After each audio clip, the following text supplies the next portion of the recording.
Hello बेटा, मैंने आपको क्या बताया था कि semi conservative mode of replication किसने प्रपोज किया था? वाटसन और क्रिक ने। उसको एक्सपेरिमेंटली प्रूव किसने किया था? मेसेल्सन और स्टाल ने किया था। ठीक है, अब ये क्वेश्चन आ सकता है कि वो ऐसे किसने परफॉर्म किया था? मेसेल्सन और स्टाल ने। किस पे किया था? एस्चेरिया कोलाई पे। एक सेकेंड, किस पे किया था? एस्चेरिया कोलाई पे। और ये क्या है? एक प्रोकार्योट है। तो क्या यूकार्योटिक में भी एक्सपेरिमेंट किया गया था? और किया था तो किसने? हाँ, टायलर ने। जो हमारे क्रोमोसोम होते हैं, डीएनए सिंथेसाइज होके क्रोमोसोम में भी ऐसे ही होता है यूकार्योट्स में। किसने किया था ये परफॉर्म? टायलर ने किया था बेटा। ठीक है, कौन से प्लांट पे किया था? विक्सिया फैबा पे किया था। क्या यूज किया था उसने? रेडियो एक्टिव थाइमाइडिन यूज किया था। ये ध्यान रखना, एमसीक्यू में आ सकते हैं। क्या यूज किया था? Radio active thymidine. कब? इन 1958। ठीक है, और उसने क्या देखा बेटा? उसने प्रूव कर दिया कि DNA in chromosome also replicate semi conservatively. ठीक है, very similar experiment involving use of radio active thymidine detect distribution of newly synthesised DNA in the chromosome was performed on Vixia faba by Tyler in 1958। ठीक है, अब है बेटा, मैंने आपको बताया था कि डीएनए रेप्लिकेशन ऑफ डीएनए एक ऑटो कैटालिटिक एक्टिविटी है। मतलब खुद को ही कॉपी तैयार कर लेगा। किसकी हेल्प से? कैटलिस्ट की हेल्प से, मीन्स एंजाइम्स की हेल्प से। ठीक है, तो ये आसान प्रोसेस नहीं है बेटा, मल्टी स्टेप है। मल्टी स्टेप और बहुत ही कॉम्प्लेक्स प्रोसेस है। पहले मैं एनसीईआरटी को डिकोड कर देती हूँ, उसके बाद आपको अच्छे से मैं नोटबुक में भी एक्सप्लेन करूँ। ठीक है, बहुत सारे एंजाइम्स हैं जो इसमें यूज होते हैं। ठीक है, लेकिन मैं एक बार एनसीईआरटी को बता दूँ आपको, फिर करवाऊँ। In living cells such as Escherichia coli the process of replication require a set of enzymes. कोई भी लिविंग सेल हो, चाहे हम एस्चेरिया कोलाई की बात करें, तो जो रेप्लिकेशन है, जो प्रोसेस है रेप्लिकेशन की, उसमें क्या चाहिए? बहुत सारे एंजाइम्स चाहिए। ठीक है, लेकिन जो मेन एंजाइम है इस पूरी मूवी का, जो हीरो है वो कौन है? DNA dependent DNA polymerase. ठीक है, एंजाइम बेटा बहुत सारे यूज होंगे, लेकिन जो मेन एंजाइम है वो कौन सा है? DNA dependent DNA polymerase. DNA polymerase है एंजाइम का नाम। इसको डीएनए डिपेंडेंट बोलते हैं। क्यों? क्योंकि ये डीएनए पे डिपेंड है। अकेला इसका ये नहीं है कि इसको कहीं भी छोड़ दो और तैयार कर देगा डीएनए। नहीं नहीं, साचा देखेगा, मतलब एक स्ट्रैंड इसके सामने होगी तो दूसरी स्ट्रैंड ये तैयार कर देगा। इसलिए हम इसको बोलते हैं DNA dependent DNA polymerase. Since it uses a DNA template to catalyse the polymerisation of deoxyribonucleotides. वही बात है ना कि डीएनए टेम्पलेट को देख के ये क्या कर देगा? पॉलीमर्स बना देगा। किसके? डीऑक्सीराइबो न्यूक्लियोटाइड्स के, और फिर वो जुड़ जाएंगे। देखो, सबसे पहले तो कैसा होता है हमारा डीएनए? ये, ठीक है, इसको खोलना पड़ेगा। एंजाइम होना चाहिए जो इसको कट कर दे, हाइड्रोजन बॉन्ड्स को तोड़ दे, है ना। न्यूक्लियस एंजाइम, न्यूक्लियस वो एंजाइम है बेटा, न्यूक्लियस को हम सीजर भी बोल सकते हैं। ठीक है, जेनेटिक सीजर, नाइफ बोल सकते हैं।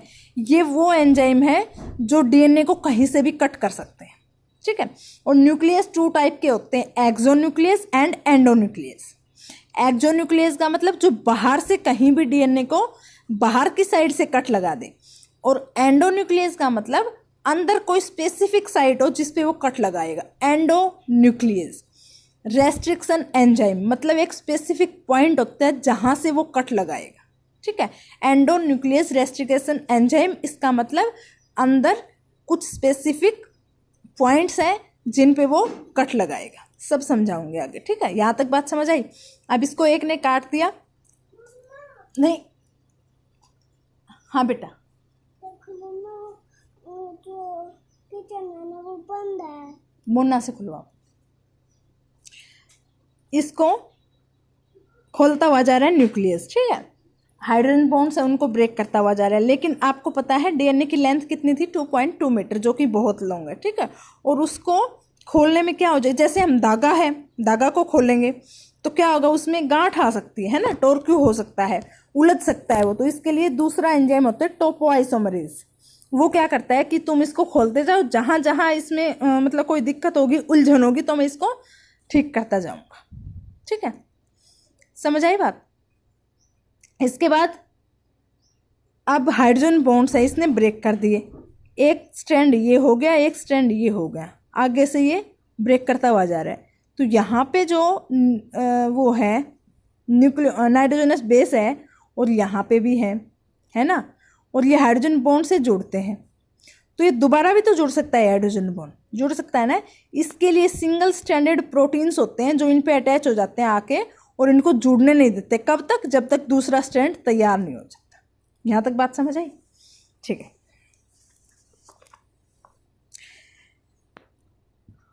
दीज एंजाइम्स आर हाईली, और जितने भी एंजाइम्स यूज होंगे are highly efficient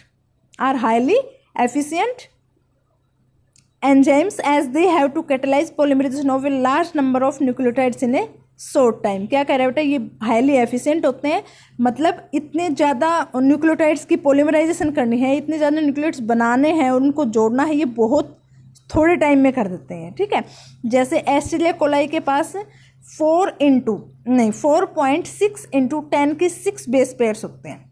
Asteria coli के पास कितने बेस पेयर्स होते हैं? याद करना है, ये 4.6 इंटू 10 की पावर 6 बेस पेयर्स। ठीक है, और ह्यूमन का जो डिप्लॉयड कंटेंट है उसमें होते हैं 6.6 इंटू 10 की 9 बेस पेयर्स।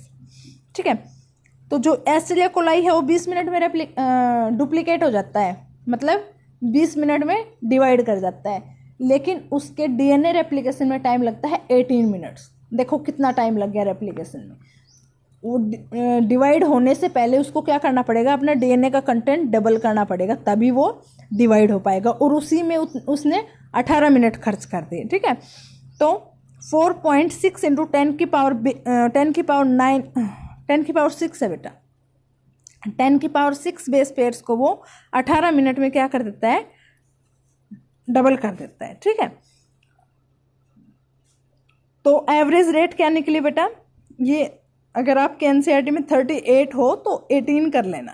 ठीक है, तो एवरेज रेट क्या निकली? This polymerisation has to be approximately 2000 base pair per second, मतलब एक सेकेंड में 2000 बेस पेयर्स कर देगा पॉलीमराइज। ठीक है, एक सेकेंड में 2000 base pairs. Not only do this polymerase have to be fast, और बेटा सिर्फ जल्दी ही नहीं करता, but they also have to catalyse the reaction with high degree of accuracy. ठीक है, जल्दी तो करता ही है, लेकिन एक्यूरेसी ये नहीं कि गलत कर दिया, बिल्कुल एक्यूरेट करेगा। अच्छा, अगर रेप्लिकेशन के दौरान कोई भी मिस्टेक हो गई तो क्या होगा? म्यूटेशन, जेनेटिक मेकअप में चेंज हो जाएगा, और अगर कोई भी चेंज होता है तो उसको हम क्या बोलते हैं? म्यूटेशन बोलते हैं। अगर म्यूटेशन हो गया तो क्या हो जाएंगे? Genetic disorders. ठीक है, further more energetically replication is very expensive process, और बेटा ये बहुत एक्सपेंसिव है, मीन्स इसमें बहुत ज़्यादा एनर्जी कंज्यूम होती है। अच्छा, एनर्जी कंज्यूम होती है तो एनर्जी कहाँ से आएगी? हमारी बॉडी में आपको पता है एटीपी की फॉर्म में स्टोर रहती है ना। एनर्जी करेंसी क्या है हमारी बॉडी में? एटीपी। लेकिन यहाँ पे डीऑक्सीराइबोन्यूक्लियोसाइड ट्राइफॉस्फेट सर्व ड्यूअल पर्पस।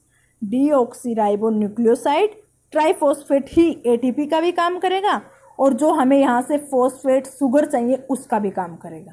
ठीक है, एटीपी क्या होता है? एडेनोसिन ट्राइफॉस्फेट, और यहाँ पर हमें डीऑक्सीराइबोन्यूक्लियोसाइड ट्राइफॉस्फेट, यहाँ से 2 फॉस्फेट रिलीज होंगे, और उससे क्या रिलीज होती है? एनर्जी। उस एनर्जी को यूज़ करेंगे, और जो न्यूक्लियोसाइड है वो, और जो एक फॉस्फेट बचेगा वो किसमें जुड़ जाएंगे? जो न्यूक्लियोटाइड चेन बनानी है हमें उसमें जुड़ जाएंगे। तो 2 काम किए इसने, एक तो एनर्जी दी और दूसरा वो सबस्ट्रेट दे दिया जो कि न्यूक्लियोटाइड चेन में बनने के लिए जरूरी होता है। समझ आए? अच्छा, ये असर्शन रीजन के लिए बहुत इंपॉर्टेंट है। ठीक है, कि डीएनए रेप्लिकेशन में एटीपी यूज होती है? नहीं, क्या यूज होता है? डीऑक्सीराइबोन्यूक्लियोसाइड ट्राइफॉस्फेट। एनर्जी यूज होती है किस फॉर्म में? डीऑक्सीराइबोन्यूक्लियोसाइड ट्राइफॉस्फेट। डुअल पर्पस का काम कैसे किया? 2 फॉस्फेट रिलीज होंगे, एनर्जी मिल जाएगी, उस एनर्जी को यूज करके इसको एज ए सबस्ट्रेट हम न्यूक्लियोटाइड की चेन को बनाने में यूज कर लेंगे। ठीक है, addition to acting as a substrate. एक तो बेटा क्या देगा? एनर्जी देगा, दूसरा सबस्ट्रेट के रूप में काम करेगा। They provide energy for polymerisation reaction, और इस रिएक्शन के लिए क्या देगा? एनर्जी देगा। The two terminal phosphate in deoxynucleoside triphosphate are high energy phosphate same as in case of ATP. इनके पास फॉस्फेट होते हैं, हाई एनर्जी होती है उनके पास, जैसे एटीपी में होती है, ठीक है। In addition to DNA dependent DNA polymerase many addition enzymes are required to complete the process of replication with the help of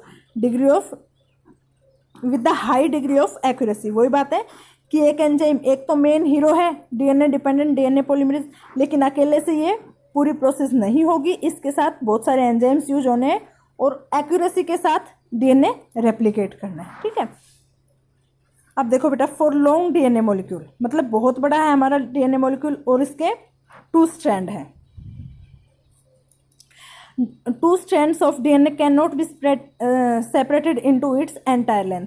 और इतना बड़ा है, इसको पूरे को हम एक साथ खोल नहीं सकते due to very high energy requirement. क्यों? क्योंकि इसको खोलने के लिए क्या चाहिए? एनर्जी, और इतनी ज़्यादा एनर्जी हमें खर्च नहीं करनी। तो इसके लिए हमें क्या करना पड़ेगा, जैसे हमें बेटा सड़क बनानी है, ठीक है, यहाँ से दिल्ली तक बनानी है, तो तुम यहाँ से सड़क बनाते हुए दिल्ली जाओगे तो बहुत ज़्यादा टाइम लगेगा, ठीक है। लेकिन अगर हम छोटे छोटे पार्ट्स में वो करते हैं कि यहाँ तक आप बना दो सड़क, यहाँ तक आप बना दो, तो वो जल्दी बन के तैयार हो जाएगी, ठीक है। तो ऐसे डीएनए क्या होता है, डीएनए बहुत बड़ा होता है, 2.2 मीटर लॉन्ग होता है, ठीक है। तो जगह जगह पर उसके कट लगा के ऐसी फोर्क तैयार हो जाती है, ये रेप्लिकेशन फोर्क बोलते हैं, मैंने आपको बताई थी ना। ऐसे कट लगते जाएंगे और ऐसी ये फोर्क बनती जाएगी और ये तैयार होते जाएंगे, और बाद में इनको पूरे को जोड़ दो, तैयार हो जाएगा, ठीक है। The replication occur within a small opening of DNA helix refer to as replication fork. तो क्या कह रहा है, डीएनए स्ट्रैंड में छोटी छोटी जगह खुलेंगी और वो तैयार होती जाएंगी, आगे तैयार होती जाएंगी और फिर आपस में सारे जुड़ जाएंगे, और जो ऐसे बनेंगी उसको हम क्या बोलेंगे, replication fork. The DNA dependent DNA polymerase catalyse polymerisation only in one direction. अच्छा, एक प्रॉब्लम और है, जो डीएनए डिपेंडेंट डीएनए पोलीमरेज है ना, ये एक डायरेक्शन में क्या करेगा, डीएनए की सिंथेसिस करेगा। डीएनए स्ट्रक्चर पढ़ा है मैंने, तो आपको क्या कहा था कि कम्प्लीमेंट्री होती है ना, चेन होती है वो, एक 5 प्राइम टू 3 प्राइम होती है, दूसरी चेन 3 प्राइम टू 5 प्राइम होती है, यही बताया था। तो जो डीएनए डिपेंडेंट डीएनए पोलीमरेज है ना, ये 5 प्राइम टू 3 प्राइम तो काम करेगा ठीक से, लेकिन 3 प्राइम टू 5 प्राइम वो काम नहीं कर पाएगा। कह रहा है कि मैं अगर उल्टा चलूँगा तो मैं इसको काटता हुआ चलूँगा, काम नहीं कर पाऊँगा, ठीक है। लेकिन इसके साथ एक और होता है बेटा, आरएनए प्राइमर, ठीक है, इसकी हेल्प करने वाला। ये खुद इनिशिएट नहीं कर सकता पोलीमराइजेशन को, उसके लिए क्या चाहिए, आरएनए प्राइमर चाहिए। आरएनए प्राइमर इसको बोलता है कि मैंने इसको स्टार्ट कर दिया, अब तुम कर दो, फिर ये अपना काम स्टार्ट कर देगा, ठीक है। तो ये कहता है कि 3 प्राइम टू 5 प्राइम में काम नहीं कर रहा, लेकिन आरएनए प्राइमर बोलता है नहीं आप एक काम करो, अंदर की ओर जाओ, जैसे ये है 5 प्राइम टू 3 प्राइम, ये काम कर रहे हैं ऐसे, ठीक है। लेकिन यहाँ में कह रहा है आप अंदर जाओगे और वापस आओगे तो 5 प्राइम टू 3 प्राइम हो जाएगा। अंदर जाओ और फिर काम करते आओ, ठीक है। अंदर जाओगे थोड़ा सा, फिर यहाँ तक काम करोगे, फिर अंदर जाओगे, फिर यहाँ तक काम करोगे, और इसको बाद में मैं लाइगेज एंजाइम होता है उससे अटैच करवा देंगे, उससे जुड़वा देंगे इसको, ठीक है। तो ऐसे काम करता है। ध्यान रखना ये बात कि DNA dependent DNA polymerase 5 prime to 3 prime तो ठीक काम करेगा, कंटिन्यूसली काम करेगा, लेकिन अगर 3 प्राइम टू 5 प्राइम जाएगा तो वो काम कंटिन्यूसली नहीं करेगा। एक बार अंदर जाएगा, फिर बाहर आएगा, फिर अंदर जाएगा, फिर बाहर आएगा, मतलब डिसकंटिन्यूस होगा ये, ठीक है। ये देखो, consequently on one strand the template with polarity 3 prime to 5 prime the replication is continuous. 3 prime to 5 prime पे कंटिन्यूस होगा, कैसे? क्योंकि देखो ये है 3 प्राइम टू 5 प्राइम, ठीक है, और ये है 5 प्राइम टू 3 प्राइम।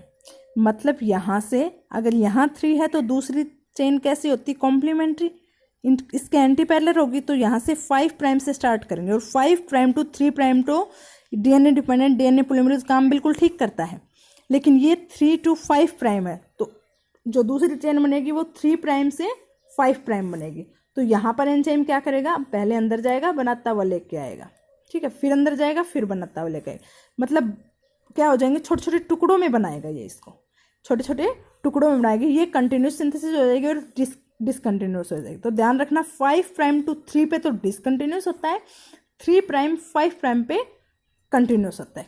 क्यों? क्योंकि जो दूसरी चेन बननी है उस पे तो 5 प्राइम 3 आएगा और इसी सीक्वेंस में इसी वे में तो काम अच्छे से करेगा डीएनए डिपेंडेंट डीएनए पॉलीमरेज। ये ध्यान रखना बेटा, ठीक है। तो यहाँ पे क्या होगी, ये कंटिन्यूस हो जाएगी जो 3 प्राइम टू 5 प्राइम वाली ये वाली स्ट्रैंड है, इस पे तो कंटिन्यूस प्रोसेस होगी, और 5 प्राइम टू 3 प्राइम है, इस पे डिसकंटिन्यूस होगी। The discontinuously synthesised fragments are later joined by the enzyme DNA ligase. ठीक है, तो ये छोटे छोटे टुकड़ों में इसने काट दिया, इसको फिर कौन जोड़ेगा, डीएनए लाइगेज। तो मैं पूछूं अगर गम का काम कौन कर रहा है, तो DNA ligase. The DNA polymerase on their own can not initiate the process of replication. और ये मैंने आपको बताया था कि डीएनए पॉलीमरेज अपने आप से इनिशिएटिव नहीं कर सकता, डीएनए पॉलीमरेज स्टार्ट नहीं कर सकता, उसके लिए आरएनए प्राइमर बनता है एक। सबसे पहले आरएनए प्राइमर बनेगा छोटा सा, और वो कहेगा यहाँ से काम स्टार्ट कर दो, और फिर डीएनए डिपेंडेंट डीएनए पॉलीमरेज काम स्टार्ट कर देगा। ठीक है। Also the replication does not initiate randomly at any place, और ये भी नहीं है कि रेप्लिकेशन कहीं भी स्टार्ट कर देगा डीएनए में। There is a definite region in E coli DNA where the replication originates, such origin are termed origin of replication. Specific जगह होती है, एक डेफिनेट एरिया होता है जहाँ से रेप्लिकेशन स्टार्ट होनी होती है, और जो जगह जहाँ से स्टार्ट होनी होती है, जहाँ से कट लगता है, उसको हम बोलते हैं ओरिजिन ऑफ रेप्लिकेशन। क्या बोलते हैं, ओरिजिन ऑफ रेप्लिकेशन। ओरी भी बोल सकते हैं, ORI। ठीक है, ओरी भी बोल सकते हैं, ओरिजिन ऑफ रेप्लिकेशन भी बोल सकते हैं। और जिस जगह पे कट लगना होता है उस कट को हम बोलते हैं निक, NIC, निक। जिस जगह पे डीएनए स्ट्रक्चर पे कट लगना होता है उसको हम बोलते हैं निक। ठीक है, और जहाँ से रेप्लिकेशन स्टार्ट होनी होती है उसको बोलते हैं ओरिजिन ऑफ रेप्लिकेशन। ध्यान रखना, it is because of the requirement of the origin of replication that a piece of DNA if needed to be propagated during recombinant DNA process requires a vector. क्या कह रहा है, अगर हमें किसी और डीएनए में रेप्लिकेशन करवानी है, जैसे रिकम्बिनेंट डीएनए का मतलब होता है बेटा कोई भी डीएनए है और उसके अंदर हम अपना जीन डाल दें या फिर फॉरेन जीन डाल दें, और उस जीन से अपने अकॉर्डिंग अमीनो एसिड या प्रोटीन्स बनवा लें, इसको हम बोलेंगे रिकम्बिनेंट डीएनए। ये जेनेटिक इंजीनियरिंग में बायोटेक्नोलॉजी 4th यूनिट में काम आएगा। ठीक है, उसमें बताऊंगी आपको अच्छे से। अभी के लिए बस आप ये समझो